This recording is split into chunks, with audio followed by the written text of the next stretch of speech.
All right, so let's go through some of the scriptures used in the opening. So Matthew 1:23, Emmanuel, is with us. The Hebrew uses what's known as theophoric names, that is, names that bear the name of the one God, the divine name Yahweh or Jehovah, and these sometimes appear in a shortened form of the divine name, typically as Yah, as a prefix or a suffix actually in a name. So I'll give you an example. Elijah is a compound word using the singular of Elohim, which is El, and Yah, which is the divine name. There's a lady in Proverbs chapter 30, verse 1, names her son Ithiel, which is Hebrew for God is with me.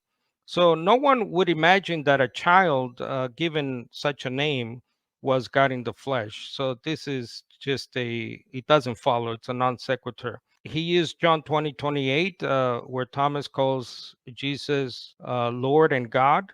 Now, first, ask yourself about John 20:28. If Thomas, who was not a Trinitarian, Thomas, who did not believe that the one God, Jehovah, does not die in any way, and obviously is not raised from the dead, did he really think that that was Yahweh God who came back to life somehow? No. There's an alternate interpretation to this John 20:28. Previously in chapter 14, Thomas and the other apostles finally see the Father in Jesus as his representative. He acts and teaches and gives the words of God, the Father, because he is the Messiah. He is the supreme agent. And that's something we'll go back to about agency, where a lot of confusion arises when we do not understand this principle used throughout the scriptures, where someone can come in the name of someone else, but it doesn't mean they are that person that they represent. So in John 14, it goes on to say, Jesus says to the apostles, because you have seen me, you believe.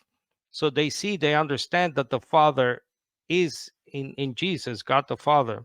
John 1:18 was referenced, and I think I'm not sure if you used the only begotten God in your opening there, but there is a issue with the text there.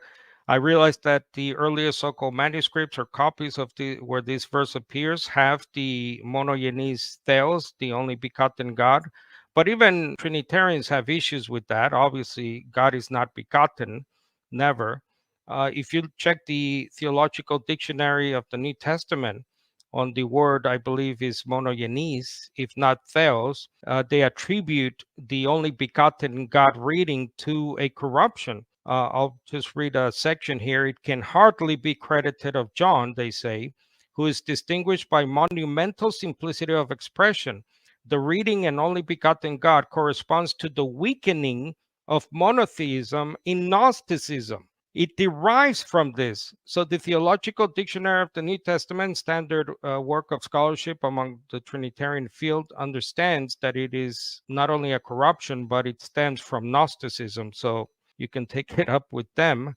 John 17:5, of course, very popular pre-existence text. It doesn't prove, by the way, that there's a Trinity. Of course, if anything, it's always about the two, what sounds like two gods. I know that's not something they like to hear, but if the Word is God and the Father is God, well, do the math. But in John 17:5, that sounds like what's known as a prophetic past tense. In other words, for example, John 13:31, the Son of Man has been glorified, says Jesus. Paul says in 1 Corinthians 6 and Romans 8 that Christians have been glorified.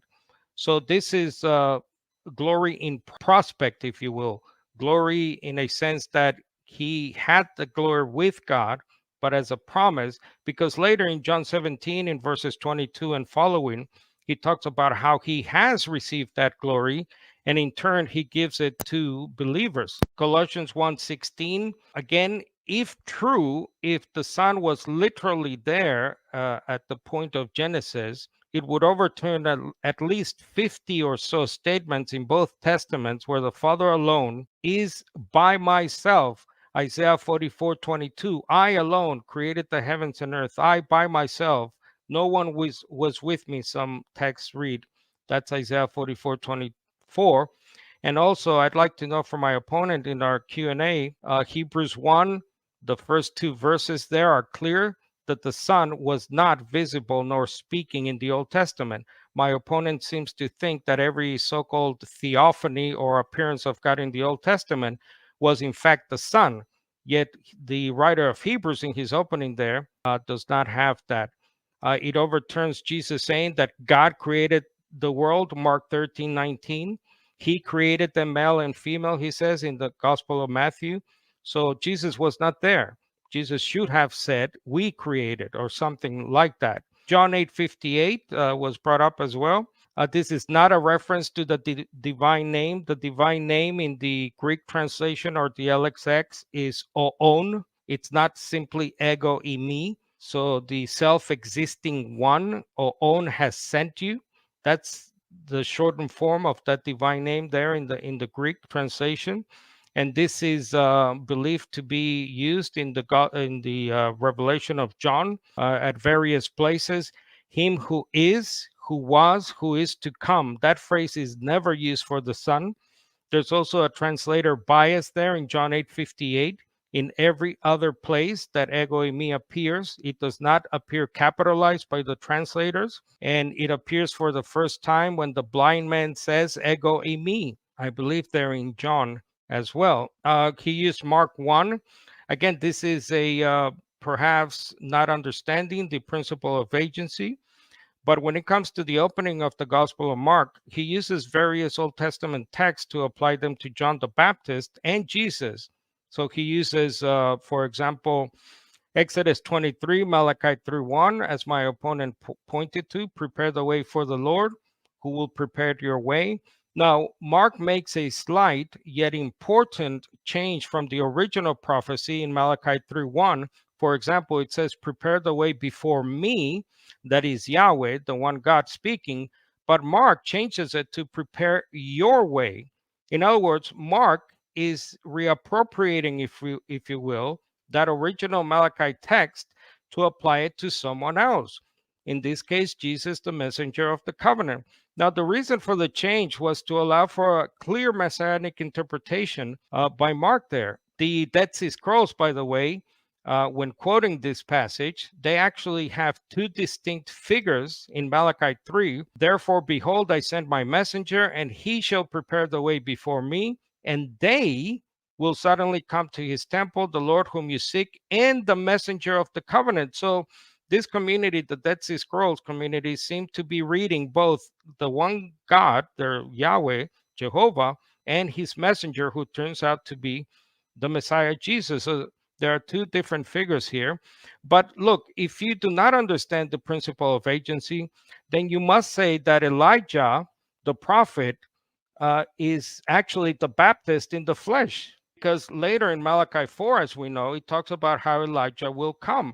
And it turns out to be John the Baptist. Jesus famously said in Matthew 11:14, if you are willing to accept it, he is Elijah to come. Does that mean that John the Baptist was somehow, how would that work? Elijah in the flesh? Of course not. So this is the well-known principle of agency that appears throughout the scriptures. It is used for not only people representing God, obviously the angel of the Lord, who is not Jesus. Hebrews 1:5 is clear that God never said to any of the angels, today I have begotten you. There are also agency principles used for people with people. For example, in John 3:22, Jesus was baptizing people, yet the next chapter in John 4:2, it says Jesus himself was not baptizing, but his disciples were baptizing. So that's a clear principle of agency where the apostles are working as if they were Jesus himself.